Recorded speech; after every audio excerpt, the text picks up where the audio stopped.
नमस्कार दोस्तों, हमारे YouTube चैनल पर आपका फिर से स्वागत है जिसका नाम है टीचिंग मेथड्स। दोस्तों, आज हम देखेंगे शिक्षा, मनोविज्ञान, बाल विकास, CDP एंड साइकोलॉजी के 15 अति महत्वपूर्ण प्रश्न। तो चलते हैं मित्रों पहले प्रश्न पे। पहला प्रश्न है कि लिंडग्रेन मनोवैज्ञानिक है, इसने शिक्षा मनोविज्ञान का कौन सा तत्व नहीं बताया। शिक्षा मनोविज्ञान ये जो टॉपिक है इसके तत्व बताए हैं लिंडग्रेन ने कुल 3 मित्रों। कितने बताए? 3। एक तत्व इन्होंने शिक्षा मनोविज्ञान का नहीं बताया। अब कौन सा नहीं बताया वो आपको बताना है। तो देखिए, आपको बता दूं मैं, लिंडग्रेन ने कुल 3 शिक्षा मनोविज्ञान के तत्व बताए, जिसमें उन्होंने अधिगमकर्ता भी बताया, अधिगम प्रक्रिया भी बताई और अधिगम की स्थिति भी बताई। ठीक है, लेकिन लिंडग्रेन ने अधिगम का जो अनुभव तत्व है, ये शिक्षा मनोविज्ञान के अनुसार अधिगम अनुभव तत्व है, लेकिन लिंडग्रेन ने नहीं बताया मित्रों। लिंडग्रेन ने 3 ही तत्व बताए, वो है अधिगमकर्ता, अधिगम प्रक्रिया और अधिगम स्थिति। वेरी इंपॉर्टेंट क्वेश्चन है एग्जाम की दृष्टि से मित्रों, याद रखना। तो प्रश्न संख्या जो 1 है वहां विकल्प नंबर 3 सही हो जाता है। आगे चलते हैं मित्रों प्रश्न संख्या 2 में। प्रश्न संख्या 2 देखिए मित्रों, SQ4R का प्रयोग किसके लिए किया गया। SQ4R, ये वेरी इंपॉर्टेंट क्वेश्चन एक और आ रहा है ना। इसका प्रयोग किसके लिए किया गया। देखिए, रेट वालों अच्छी तैयारी है आपकी, मेरे को पता है, क्योंकि समय बहुत मिल गया तो अच्छी तैयारी। अब जिसको इसका उत्तर आएगा उसकी अच्छी तैयारी मानूंगा, है ना। अब देखिए क्या करना आपको, SQ4R का प्रयोग किसके लिए पूछा है। तो देखिए आपको बता दूं मैं, 1972 में जो एक तो थॉमस था मित्रों, थॉमस, और एक था रॉबिन्सन। ठीक है, थॉमस व रॉबिन्सन, इन दोनों ने मिलकर SQ4R का जो सिद्धांत है या जो अवधारणा है वो दी थी 1972 में। और इसका प्रयोग इन्होंने किस लिए किया, अधिगम, स्मृति, मानसिक स्वास्थ्य या बुद्धि। तो मित्रों इन्होंने किया था स्मृति के लिए, स्मृति के मापन के लिए SQ4R का प्रयोग किया। अब आपको कमेंट बॉक्स में क्या कमेंट करना है, जो SQ4R है इसका फुल फॉर्म है, वो फुल फॉर्म क्या है, ये आपको कमेंट बॉक्स में कमेंट करना है ना। अगर आप कमेंट बॉक्स में कमेंट नहीं करोगे तो आपकी तैयारी नहीं मानूंगा मैं। आपकी तैयारी तभी होगी जब आपको SQ4R की फुल फॉर्म आ रही है। वेरी इंपॉर्टेंट क्वेश्चन है मित्रों। विकल्प 2 सही हो जाता है प्रश्न संख्या 2 में। आगे चलते हैं प्रश्न संख्या 3 पर मित्रों। प्रश्न संख्या 3 है, संवेग मूल प्रवृत्ति का हृदय है, कथन किसने कहा। जो संवेग है वो मूल प्रवृत्ति का हृदय है। एक अच्छी परिभाषा आ रखी है और एक दो परिभाषा एग्जाम में आएगी। संवेग मूल प्रवृत्ति का हृदय है, यह कथन किसने कहा। William James, Skinner, William McDougall या क्रोनक्रो। देखिए, संवेग मूल प्रवृत्ति, इनका जो नाम है, संबंध है, वो आपको पता है विलियम मैकडूगल से, और यही इसका क्या है मित्रों, सही उत्तर है ना। विलियम मैकडूगल ने ही 14 संवेग बताए और उनकी 14 मूल प्रवृत्तियाँ बताई थी। ठीक है, और इन्होंने कहा कि संवेग मूल प्रवृत्ति का हृदय है, ये विलियम मैकडूगल का कथन है। प्रश्न संख्या 3 में विकल्प नंबर 3 सही हो जाता है मित्रों। आगे चलते हैं प्रश्न संख्या 4 पर। प्रश्न संख्या 4 देखिए मित्रों, जब एक छात्र कक्षा में प्राप्त अनुभवों के आधार पर, क्या, कक्षा में जो प्राप्त अनुभवों के आधार पर गणित की समस्या को स्वयं हल कर सकता है, तो ये किस शैक्षिक उद्देश्य की पूर्ति हो रही है। यानी कि पहली चीज़ क्या, कक्षा में प्राप्त अनुभव, एक चीज़ उसे है, प्राप्त है, उसके आधार पर वह दूसरी हल कर रहा है गणित की समस्या को। तो ये कौन सा शैक्षिक उद्देश्य है। अभिवृत्ति, रुचि, ज्ञान या ज्ञानोपयोग। अभिवृत्ति तो सोच, नजरिया, दृष्टिकोण कहते हैं, वो होता है ना। रुचि जानते हो आप क्या होती है। ज्ञान, यहाँ ज्ञान की बात नहीं हो रही, यहाँ एक चीज़ का प्रयोग वो दूसरी को हल करने में कर रहा है। इसका मतलब ज्ञान का क्या कर रहे हैं, वापस दूसरी परिस्थितियों में, एक परिस्थिति में पूर्व जो ज्ञान है उसका प्रयोग कर रहे हैं नवीन परिस्थिति में अर्जित करने में, है ना। यानी पूर्व ज्ञान है उसका हम अर्जित ज्ञान करने में प्रयोग कर रहे हैं, तो ये ज्ञान का उपयोग है मित्रों। यहाँ ज्ञानोपयोग शैक्षिक उद्देश्य की पूर्ति हो रही है। विकल्प 4 सही है प्रश्न संख्या 4 में। चलते हैं प्रश्न संख्या 5 पर। प्रश्न संख्या 5 है, निम्न में से कौन सी एक मानसिक क्रिया नहीं है।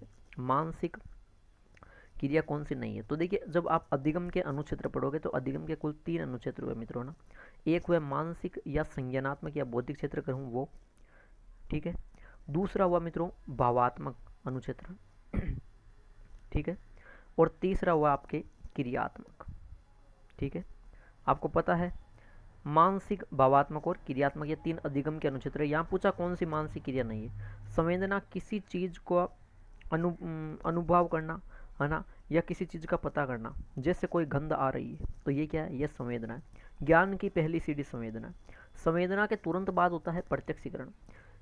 जैसे मान लीजिए हमने अनुभूत किया कि कोई चीज़ की गंध आ रही है, ठीक है, सूंघ कर लिया। अब वो गंध किस चीज़ की आ रही है, वो सुगंध है या दुर्गंध है, अच्छी है या बुरी चीज़ है ना, उसका मतलब संवेदना का अर्थ या व्याख्या है वो होता है प्रत्यक्षीकरण, ज्ञान की दूसरी सीढ़ी। ठीक है, ये दोनों के दोनों मानसिक क्रिया है और चिंतन भी आपको पता है मानसिक क्रिया है। लेकिन जो अनुभूति है मित्रों, ये क्या है, ये भावात्मक क्रिया है। अनुभूति क्या है मित्रों, भावात्मक क्रिया है, ये मानसिक क्रिया नहीं है। तो विकल्प 2 सही हो जाता है प्रश्न संख्या 5 में। वेरी इंपॉर्टेंट क्वेश्चन था मित्रों। चलते हैं आगे प्रश्न संख्या 6 पर। प्रश्न संख्या 6 है, आसुबेल ने अधिगम का कौन सा प्रकार नहीं बताया। आसुबेल नामक जो मनोवैज्ञानिक हुए, इन्होंने अधिगम के प्रकार बताए, कुल कितने, 4। कुल कितने बताए मित्रों, 4 बताए इन्होंने। उनमें से कौन सा नहीं बताया, इन्होंने एक बताया था अधिग्रहण सीखना। अधिग्रहण सीखना, बालक को लिखकर या बोलकर जो भी विषय वस्तु दी जाती है उसे वह ग्रहण करता है, आत्मसात करता है, इसे कहते हैं अधिग्रहण सीखना। दूसरा इन्होंने बताया मित्रों अन्वेषण सीखना, यानी कि बालक खुद खोज करके सीखता है। अब ये जो अन्वेषण सीखना है वो रटकर भी सीखना होता है, अधिग्रहण करके भी सीखता होता है। ठीक है, हो गया। तीसरा इन्होंने, आप देखो कि रटकर, रटना नाम तो नेगेटिव है, लेकिन याद रखना इसमें कंफ्यूजन मत होना, इन्होंने रटकर सीखना बताया कि बालक विषय वस्तु को रटकर भी सीखता है। ठीक है, इन्होंने कौन सा नहीं बताया, इन्होंने सृजनात्मक जो सीखने का या अधिगम का प्रकार है वो आसुबेल ने नहीं बताया मित्रों। इन्होंने 4 प्रकार बताए, पहला अधिग्रहण सीखना, दूसरा अन्वेषण सीखना, तीसरा रटकर सीखना और चौथा है मित्रों अर्थपूर्ण सीखना। क्या, अर्थपूर्ण सीखना। अर्थपूर्ण सीखना, किसी भी चीज़ को उसके अर्थ या भाव के साथ सीखते तो वो अर्थपूर्ण सीखना कहलाता है। ये अधिगम के 4 प्रकार बताए आसुबेल ने। विकल्प 4 सही हो जाता है प्रश्न संख्या 6 में। चलते हैं प्रश्न संख्या 7 पर मित्रों। वेरी इंपॉर्टेंट क्वेश्चन आ रहे हैं। 7वां प्रश्न है, निम्न में से कौन सा युग्म सही है, कौन सा जोड़ा सही है। देखिए एक तरफ अधिगम है, दूसरी तरफ जिन्होंने दिया वो प्रतिपादक है, तो कौन सा युग्म सही है। अनुभवजन्य अधिगम कार्ल रोजर्स ने दिया, बिल्कुल ये कथन इसका सही है मित्रों। अनुभवजन्य अधिगम है वो कार्ल रोजर्स ने दिया था, जिसे सूचना प्रसारण सिद्धांत भी कहते हैं। ठीक है, ये कार्ल रोजर्स ने दिया, यही इसका उत्तर होगा, यही युग्म सही है। ठीक है, बाकी के देख लीजिए। अधिगम के प्रकार हैं वो किसने बताए मित्रों, वो बताए रॉबर्ट गेने ने। ठीक है, 8 प्रकार बताए। सामाजिक अधिगम है वो बताए मित्रों अल्बर्ट बांडुरा ने, जिसमें अनुकरण करके सीखना होता है। और जो अंतर्दृष्टि सिद्धांत है वो बताया था अंतर्दृष्टि अधिगम कोहलर ने, चिंपैंजी में प्रयोग है। ठीक है, तो ये क्या है, ये गलत है, तीनों के तीनों है ना, ये उल्टे सुल्टे आ रखे हैं ना। पहला विकल्प है वो इसमें सही हो जाता है मित्रों। वेरी इंपॉर्टेंट प्रश्न है। प्रश्न संख्या 7 में विकल्प 1 सही होगा। आगे चलते हैं प्रश्न संख्या 8 पर मित्रों। प्रश्न संख्या 8, मोहन प्रत्येक वस्तु को उसके गुण दोषों के बारे में चिंतन करने के पश्चात ही खरीदता है। ये उदाहरण है, गुण दोषों के बारे में चिंतन करने के बाद ही वो प्रत्येक वस्तु को मोहन खरीदता है। ये चिंतन का किस प्रकार का उदाहरण है, तो तर्क, चिंतन व कल्पना। ये रीड का नया टॉपिक है, तो इसके प्रश्न जरूर आएंगे। तो देखिए इसीलिए हम ये प्रश्न लेकर आए हैं। अपसारी चिंतन का मुख्य रूप से जो संबंध है वो होता है सृजनात्मकता के साथ, रचना के साथ, मौलिकता के साथ, नवीनता के साथ। सवलीन चिंतन वो चिंतन है जो यथार्थ नहीं है, बाकी सब यथार्थवादी है। सवलीन चिंतन एक प्रकार का काल्पनिक चिंतन है जिसमें कल्पना करते हैं। ठीक है, अभिसारी चिंतन, इसका संबंध बुद्धि से है, जैसे कोई 5 में से 2 घटा रहा है ना, ऐसा चिंतन कर रहा है तो ये अभिसारी। ठीक है, यहाँ पूछा है किसी भी चीज़ के गुण क्या है, दोष क्या है, फायदे क्या है, वो क्या है, सारी चीज़ें सोचकर फिर चिंतन कर रहा है, वो कहलाता है मित्रों आलोचनात्मक चिंतन। तो यहाँ मोहन है, गुण दोषों के बारे में चिंतन करने के पश्चात वस्तु को खरीदता है, वो आलोचनात्मक चिंतन का प्रयोग कर रहा है। विकल्प 3 सही है प्रश्न संख्या 8 में। आगे चलते हैं मित्रों प्रश्न संख्या 9 पर। प्रश्न संख्या 9 देखिए, शाही धब्बा परीक्षण में कितने कार्ड होते हैं। शाही धब्बा जो कार्ड है, जो परीक्षण है मित्रों, शाही धब्बा परीक्षण, इसे कहते हैं IBT। IBT, ink blot test. Ink blot test. ठीक है, ये बोलते हैं मित्रों IBT को। किसने दिया, ये दिया था मित्रों रोड्सा ने, हरमन रोड्सा ने। कहाँ के थे ये, स्विट्जरलैंड के थे। कब दिया था, 1921 में दिया था। इसमें कुल कितने कार्ड होते हैं, 10, 5, 31 से 8 मित्रों, इसमें 10 कार्ड होते हैं। शाही दबा परीक्षण कह दूँ, IBT कह दूँ, इंक ब्लोट टेस्ट कह दूँ, हरमन रोड्सा परीक्षण कह दूँ, एक चीज़ है 1921 में ये परीक्षण दिया इन्होंने, 10 कार्ड बताए थे। ठीक है, आपको क्या कमेंट करने हैं, ये 10 कार्ड है इन 10 कार्डों में आपको कमेंट में ये लिखना है कि कितने कार्डों पर कौन सा रंग होता है, कितने कार्डों पर कौन सा रंग होता है, ये आपको बताना मित्रों। ठीक है, तो मित्रों जो प्रश्न संख्या 9 है वहाँ विकल्प 1 सही हो जाता है। प्रश्न संख्या 10 देखते हैं मित्रों। प्रश्न संख्या 10 क्या है? प्रश्न संख्या 10 देखिए, वास्तविक जीवन की अधूरी इच्छाओं की पूर्ति काल्पनिक जगत में करना समायोजन की किस युक्ति को दर्शाता है? देखिए मित्रों, जो वास्तविक जीवन की अधूरी इच्छाएं हैं उनकी पूर्ति काल्पनिक जगत में कर ली जाती है ना। वास्तविक जीवन में जो इच्छाएं अधूरी रह जाती है, जिनकी पूर्ति नहीं हो पाती है, उनकी जो पूर्ति है मित्रों वो काल्पनिक जगत में कर लेता है कोई। तो ये समायोजन की किस युक्ति को दर्शाता है? समायोजन टॉपिक से प्रश्न आएगा। ठीक है, मनोविलास, प्रत्यागमन, सतीपूर्ति या अन्यारोपण। तो देखिए ये मनोविलास चीज़ है। ठीक है, मनोविलास कहूँ या जिसे कहूँ कल्पना तरंग, ठीक है, या जिसे कहूँ डे ड्रीम या फैंटेसी या ना दीवा स्वप्न, ये एक ही चीज़ है। यानी कि इसमें किशोर अवस्था में ज़्यादा होता है। किशोर क्या करता है? बैठे बैठे ख्याली पुकाव फैलाता है, हवाई किले बनाता है, वही चीज़ है ना। तो ये सही है, इसका उत्तर मनोविलास हो जाएगा। ठीक है, प्रत्यागमन में जो पीछे की आयु है, पूर्व की अवस्था, उसमें लौट जाना। ठीक है, क्षतिपूर्ति एक क्षेत्र में जो नुकसान हुआ उसकी भरपाई दूसरे में कर लेना। शरीर से कोई विकलांग है मित्रों, है ना, वो क्या कर लेगा? पढ़ के नौकरी लगाएगा, क्षतिपूर्ति हो गई, भरपाई हो गई। अन्यारोपण होता है जो सकारात्मक संवेग है उनका प्रदर्शन। जैसे जैसे कि कोई अपने प्रेम में विफल हो गया। ठीक है, कोई प्रेमी अपनी प्रेमिका से प्रेम में विफल हो गया तो वो क्या करेगा? वो उसके चित्र देखेगा, फोटो देखेगा, फोटो पे ही उसके चुंबन करेगा। ठीक है, इसके अलावा वो पशु पक्षियों से प्रेम करने लगेगा। ठीक है, ये सकारात्मक संवेगों का प्रदर्शन होता है। ये है मित्रों अन्यारोपण। तो दोस्तों विकल्प 1 सही हो जाता है प्रश्न संख्या 10 में। सही उत्तर हो जाता है। आगे चलते हैं प्रश्न संख्या 11 में। दोस्तों प्रश्न संख्या 11 है कि दुश्चिंता, कुंठा, द्वंद्व और अवसाद आदि समस्याएं किस दबाव का परिणाम होती है? देखिए भौतिक, मनोवैज्ञानिक, सामाजिक, राजनीतिक। ये कि राजनीतिक दबाव यह नहीं, ठीक है। सामाजिक तो समूह में होता है, ये भी नहीं है। और भौतिक भौतिक होता है बाहरी दबाव, ये भी नहीं है। जबकि जो दुश्चिंता, कुंठा, द्वंद्व, अवसाद, ये है क्या? ये व्यक्ति के मन की आंतरिक क्रियाएं होती है ना। व्यक्ति के बाहरी नहीं होती शरीर पर, यह मानसिक होती है, आंतरिक होती है। इसका मतलब ये क्या है? ये मनोवैज्ञानिक दबाव का परिणाम होती है। यानी व्यक्ति क्या करता है? समस्याओं से ग्रस्त हो जाता है। दबाव, कुंठा, अवसाद, है ना, दुश्चिंता, ये मनोरोग, ये चीज़ें उसको घेर लेती है। तो ये आंतरिक चीज़ें रहती है ना। मन ही मन में सोचता है, चिंता करता है ना।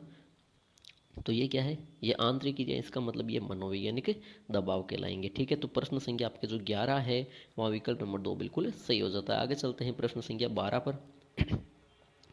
इसी से संबंधित प्रश्न है 12वां। देखिए बताइए आप इसमें क्या होता है कि निम्न में से मनोवैज्ञानिक दबाव, अभी हमने पढ़ा कि जो मनोवैज्ञानिक दबाव है वो आपके आंतरिक मन पे छाप छोड़ेगा, आंतरिक मन से रिलेटेड होगा। ठीक है, तो देखिए चोट लगना ये तो शरीर पर लगेगी, बाहरी लगेगी, गलत है।